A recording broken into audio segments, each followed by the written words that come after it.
Recebi um convite para ministrar num culto denominado Culto da Vitória. É um culto onde geralmente falamos sobre as bênçãos que Deus tem nos dado. Também abrimos espaço até para pedido de oração também, enfim. Sabemos que todos os dias são dias de vitórias, também são dias de adversidade, enfim. Isso não vem ao caso. Para ganharmos tempo, eu vim para casa e dobrei meus joelhos. Eu fui orar ao Senhor pedindo a Deus, que palavra eu levo para esse culto da vitória. E a palavra que eu estava orando veio em Apocalipse. No capítulo 2, capítulo 3 e capítulo 21 fala sobre isso. Fala sobre ao que vencer. E nada mais interessante, né, em relação a essa frase, ao que vencer, para um culto de vitória. Eu vi aqui Apocalipse 21, 7. Na linguagem de hoje diz assim: aquele que conseguirem a vitória receberão de mim este presente. Eu serei o Deus deles e eles serão meus filhos. Olha só.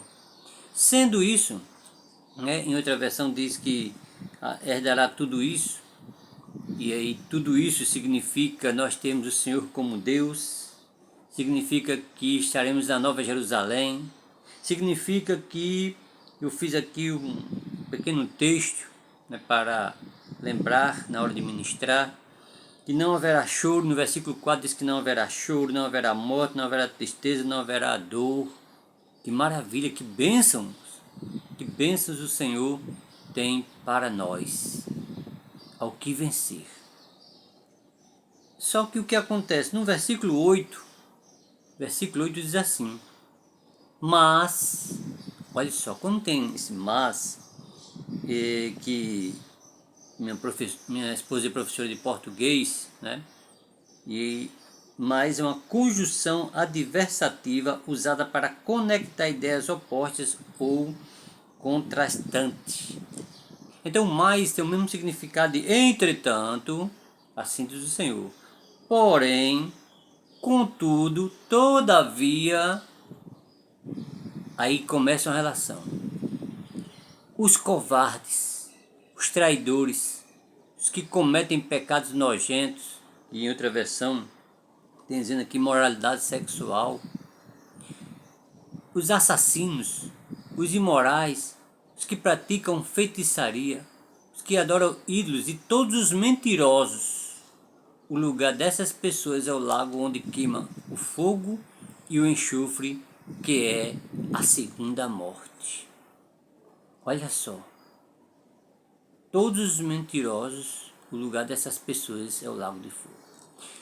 E olha só, eu vou me ater em uma situação dessas aqui.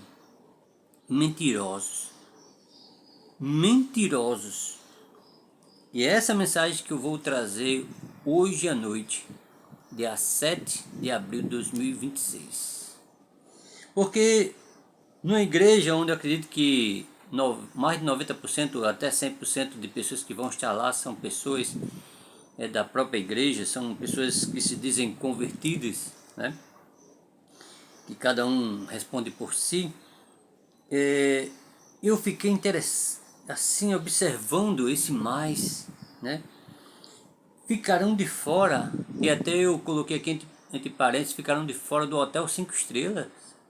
Porque é muito bom quem já se hospedou em hotel 5 estrelas, 2 estrelas, até mesmo numa simples pousada, onde tem um café da manhã, onde tem um lago, onde tem uma praia. E você está ali uma semana, 3 dias, até um final de semana, numa pousada. Não precisa nem ter uma estrela, mas bem aconchegante. Então, muito mais o Senhor tem preparado para nós.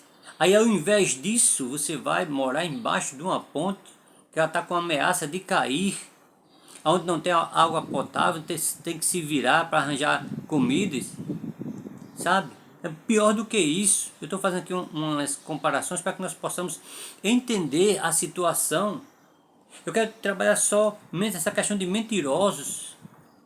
É muita gente dentro de igreja mentindo. Isso em todos os níveis, sabe? De pastor, presbítero, diáconos, auxiliares de trabalho e membros e congregados continuam com esse vício da mentira. A gente pergunta é por que você não foi à igreja. Não é obrigado a ir para a igreja todos os dias. Mas seja verdadeiro. Não, eu estava cansado, precisava acordar no dia mais cedo. Desde que também se tiver um convite para você ir ao aniversário, eu já perdi membros quando tinha quando pastoreava, estava em linha de frente, né, eu perguntava às pessoas, por que você não foi ao culto? Ah, porque não tem quem me deixe aqui, eu moro um pouco longe. Mas interessante que em alguns dias de culto, quando tinha um aniversário da família, tinha alguém para deixar essa pessoa lá.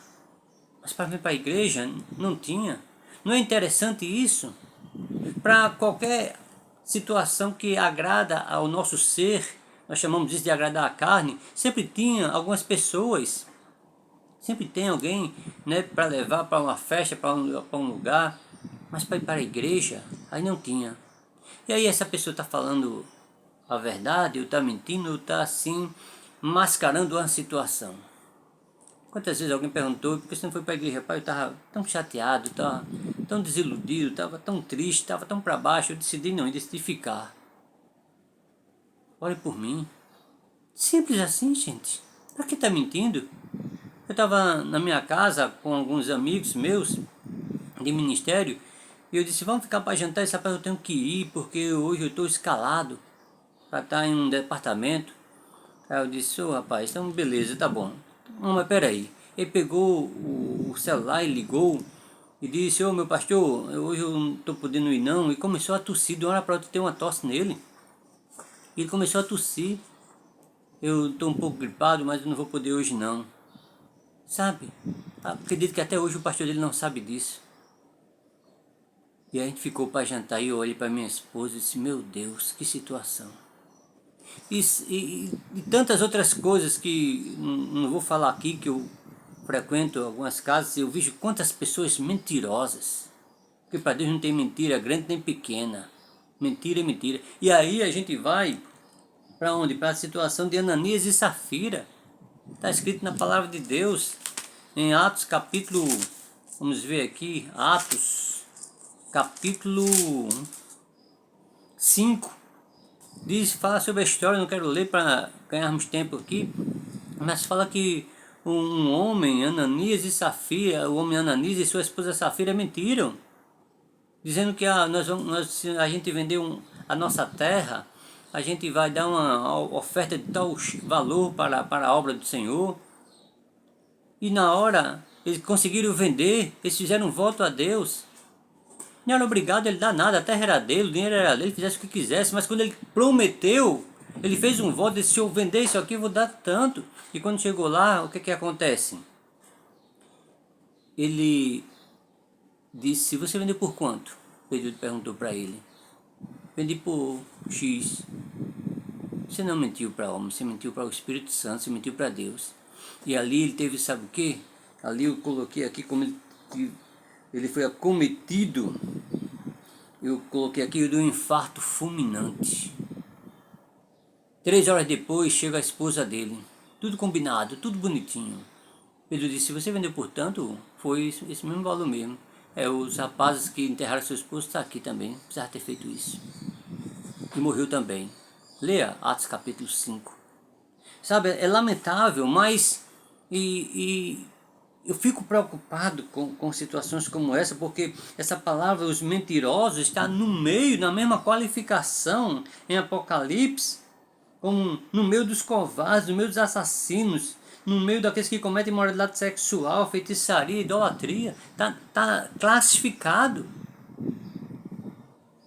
Tá tudo junto, é um pacote só, é um combo. Ô gente, não vamos perder a nossa salvação por deixar de falar a verdade. Vamos falar a verdade. Fale a verdade. Está desanimado? Fale a verdade. Fale com o pastor da sua igreja, se é que você tem confiança. Se você não tem, mude de igreja, né? Fale com pessoas de sua confiança dentro da casa do Senhor. Pastor, minha casa está assim. Eu não estou bem com meu esposo, com minha esposa. Eu não estou bem com os meus pais. meu filho está me dando trabalho, pastor, estou precisando de ajuda, pastor, está me dificultando, sabe, ora junto aí, ora junto, fala a verdade, não queria ver uma vida de aparência, lembra? Ou você vai para uma pousada muito boa, aconchegante, com tudo pago para você, free, livre. Eu já fiz uma viagem de navio, passei 7 dias, eu ganhei uma viagem de navio, um cruzeiro com minha esposa, acho que foi em 2007, não lembro bem. E a gente desfrutou de 7 dias, saindo de Natal para Fernando de Noronha, passou em Fortaleza, passou em Recife, tudo, no mesmo trajeto de volta. Que coisa maravilhosa, eu não pagava nada, café da manhã, almoço, janta, lanche, o dia todo. Eu até brinquei, se eu vou processar o navio porque eu engordei, entendeu? Ele dá comida demais, ele dá mais do que promete. Um paraíso, um paraíso. Enquanto isso eu vi ali pescadores tentando no cais do porto, quando o navio atracou, quando aquele cruzeiro com 9 andares, 2 piscinas, teatro, quando eu paro ali, eu fiquei olhando ali, aquelas pessoas para ganhar a vida, corria ali com um barquinho para tirar as pessoas do navio, para levar até Fernando de Noronha, para dar uma volta, depois voltar novamente, outros pescando para ter o seu próprio sustento. Sabe o que se prefere? Fale a verdade. Não queira estar nessa relação aqui não. Porque o que está preparado para nós é um governo teocrático. No versículo 3, em Apocalipse 21:3, diz que o nosso governo é o Senhor. É Ele que vai estar governando. Não é direita, não é esquerda, é o Senhor governando.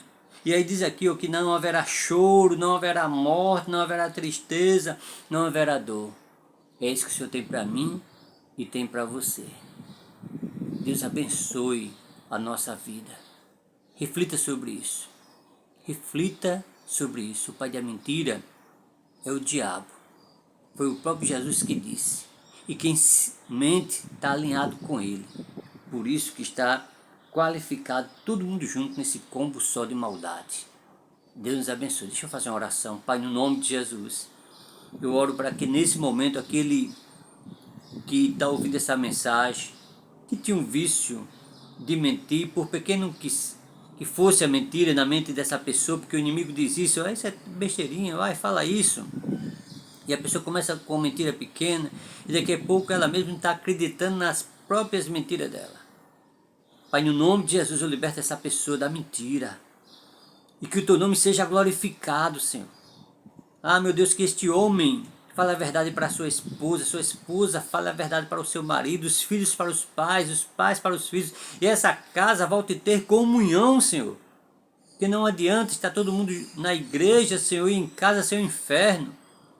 Estão sendo enganados pelo diabo e a igreja, Senhor, é a continuidade do que se vive dentro de casa. Em nome de Jesus, Senhor, eu liberto as pessoas da mentira. Eu liberto as pessoas da mentira, Senhor. Que elas vivam a verdade, porque o teu filho Jesus disse, eu sou o caminho, eu sou a verdade e a vida, ninguém vai ao Pai a não ser por mim. Então se nós estamos na verdade, Senhor, nós devemos falar a verdade, tirar a mentira das nossas vidas. Custe o que custar, Pai. Muitas vezes a gente precisa resolver uma situação, Senhor, financeira, e o banco ou a linha de crédito nos faz uma pergunta e nos força a mentir, empreste se quiser, mas a verdade é essa. Oh Deus, em nome de Jesus, Senhor, tenha misericórdia da tua igreja. Quantos, meu Pai, querem ser arrebatados antes da grande tribulação, Senhor, mas estão no meio da tua igreja, no meio do teu povo, Senhor, com mentiras. No nome de Jesus, Senhor, faz uma limpeza. Mostra para essa pessoa, Senhor, a partir desta oração, que ela precisa ter um compromisso contigo.